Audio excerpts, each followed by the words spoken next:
नमस्कार बंधुरा welcome to my channel पम्पार रान्नाघर। बंधुरा काँचकलार तरकारी तो खेते अनेकेई पसंद करे ना, काँचकला शुनले जेन एकटु असुस्थ असुस्थ मने हय। तो काँचकला दिए आजके आमि एकटा भालो रकमेर रेसिपि करेछि, सेटा खेते खुबই भालो लागबे। आसुन रेसिपिटा शेयर करी।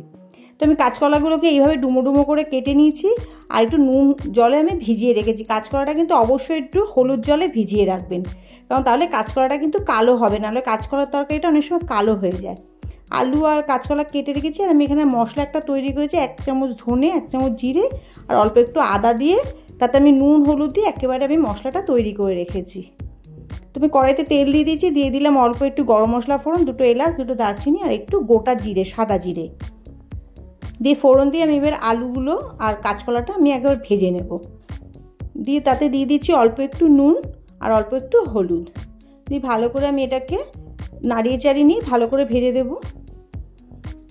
এই সময় একটু মিডিয়াম ফ্লেমে রেখে এটা ভাজলে ভাজার সময় অনেক মানে কাঁচকলার আলুটা সেদ্ধ হয়ে যাবে অনেকটাই। আর কাঁচকলা তরকারিটা খেতে ভালোই লাগে, এটা গরম ভাতের সাথে খুবই ভালো লাগবে এই রেসিপিটা। আমি এটা মিনিট 10 জন্য মিডিয়াম ফ্লেম করে আমি একটু চাপা দিয়ে রেখে দেবো, যাতে এটা সবজিটা সেদ্ধ হয়ে যায় কাঁচকলার আলুটা। তো দেখুন 10 মিনিট হয়ে গেছে, অনেকটাই ভাজা হয়ে গেছে।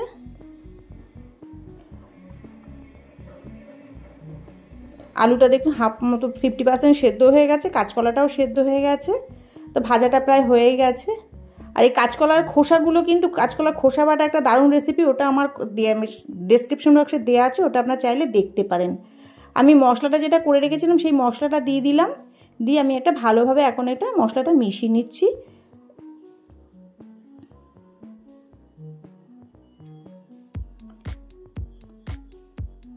দিয়ে একটু বাটি ধোয়া জলটাও দিয়ে দিলাম, দিয়ে দিলাম একটু চিনি। চিনিটা কিন্তু একটু দেবেন, নাহলে তরকারিটা খেতে অত ভালো লাগবে না।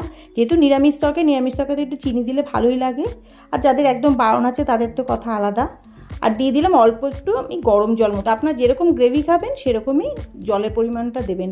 আমি কিন্তু একটু গরম জল দিলাম, কারণ যেহেতু আলু আর কাঁচকলাটা অনেকটাই সেদ্ধ হয়ে আছে, এখন ঠান্ডা জল দিলে টেস্টটা নষ্ট হয়ে যাবে। তাই মিনিট 5-7 মতো চাপা দিয়ে রাখবো।